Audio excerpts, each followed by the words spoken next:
नाहीये। पहिली गोष्ट तर आपण जाणार आहोत तुमच्या डोळ्यात जी काय आपण लेन्स टाकणार आहोत त्या लेन्सचं माप घेण्यासाठी तुम्हाला तिथे जायचंय। जी तारीख तुम्हाला दिलेली आहे तिथे दुपारी 1 त्या वेळात जायचंय। त्या तारखेला कुणीतरी एक सुज्ञ नातेवाईक सोबत घेऊन जायचंय। तर तुम्हाला कुठली औषधं गोळ्या चालू आहेत बीपी थायरॉइडच्या शुगरच्या किंवा रक्त पातळाच्या या सगळ्या गोळ्या तुम्हाला घेऊन जायचं आहे किंवा गोळ्यांची चिठ्ठी असेल तुमच्याकडे तर ती घेऊन जायचे। म्हणजे तिथे गेल्यानंतर डॉक्टरांना माहिती असावं की तुम्हाला काय आजार आहे काय नाहीये याची सगळी नोंदणी आमच्याकडे असते। तर इन केस जर तुम्हाला रक्तपातळ व्हायची कोस्प्रिन नावाची गोळी चालू असेल तर तुम्हाला गोळी ऑपरेशनच्या आधी 3 दिवस आधी बंद करावी लागते। आता लक्षात तर ती गोळी कधी बंद करायची काय बंद करायची तुम्ही मनाने ती गोळी 8 दिवस बंद करून चालणार आहे का तर नाही चालणार। आम्ही सांगू त्या दिवशी तुम्हाला ती गोळी बंद करायची। त्याच्या नेक्स्ट 3 to 4 डेज मध्ये आम्ही तुम्हाला ऑपरेशनसाठी कर्वेनगरला बोलवून घेऊ। ऑपरेशनला येताना जे तुम्ही रिपोर्ट सगळे तुम्ही केलेले हे सगळे रिपोर्ट तुम्हाला घेऊन यायचे। तुमचं आधार कार्ड तुम्हाला घेऊन यायचे। केसांवर छान आंघोळ करून यायचे।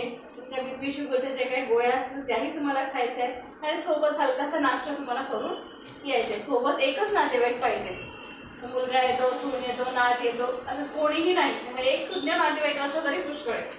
त्याच्यानंतर आपण ऑपरेशन नंतर पेशंटला दुसऱ्या दिवशी आज सोबत तुमचं ऑपरेशन झालं ऑपरेशन नंतर दुसऱ्या दिवशी आपण पेशंटला बोलवतो की त्याला कितपत दिसतंय त्याची जखम छान आहे का नाही त्याला दिसतंय की नाही दिसतंय लेन्स टाकून याच्यासाठी आपण दुसऱ्या दिवशी बोलवतो। त्याच्यानंतर दुसरा फॉलोअप झाला त्याच्यानंतर तिसरा फॉलोअप असतो 8 दिवसानंतर।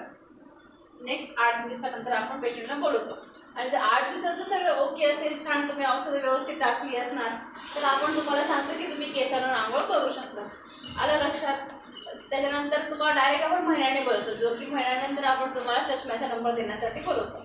त्या 1 महिन्यानंतर जर आम्हाला आढळलं की नाही तुमच्या दुसऱ्या डोळ्याची सुद्धा जर नजर कमी असेल तर करायची गरज असेल तर आम्ही तसं लिहून देऊ की तुम्हाला गरज आहे दुसऱ्या डोळ्याची तुम्ही ऑपरेशन केलं तरी चालेल। जर नसेल गरज तर आम्ही सरळ तुम्हाला एक चष्म्याचा नंबर देऊन पाठवतो। मग बघू नंतर 6 महिन्यानंतर 8 महिन्यानंतर किंवा वर्षानंतर आपण दुसरं परत नेक्स्ट टाइम बोलू।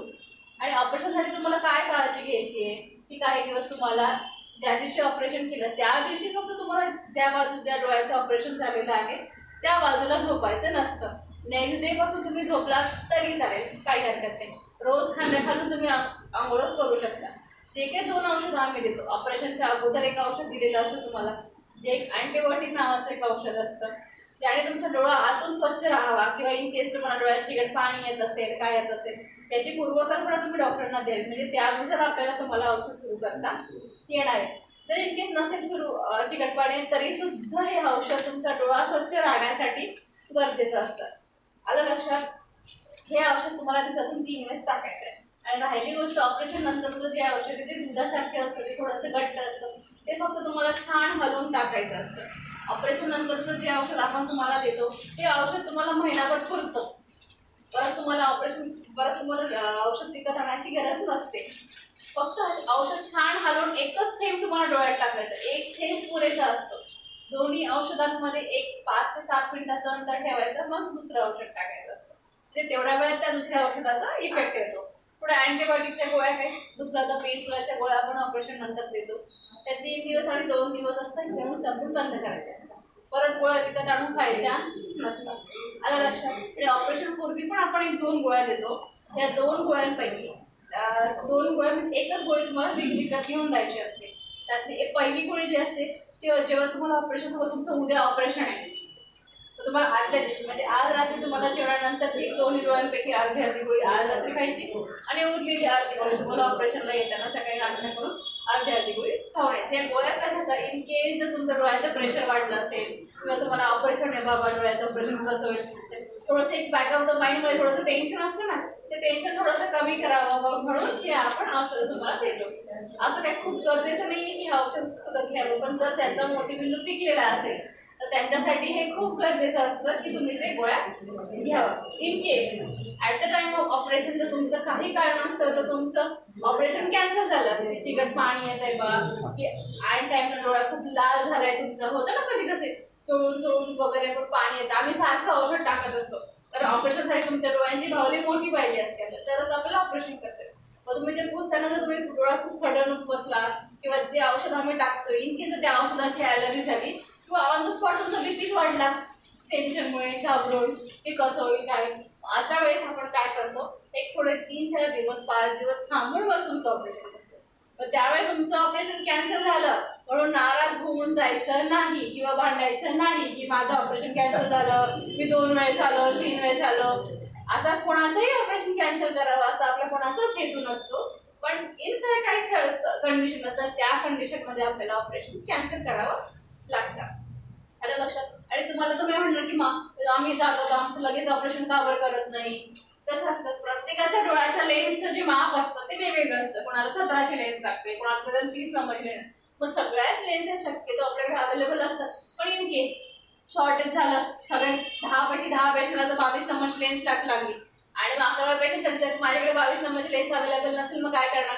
मग तुम्हाला 25 नंबरची लेन्स लागणार का? नाही, असं नसतं. थोडंसं डिले झालं ऑपरेशनसाठी तरी घाबरून जायचं नाही.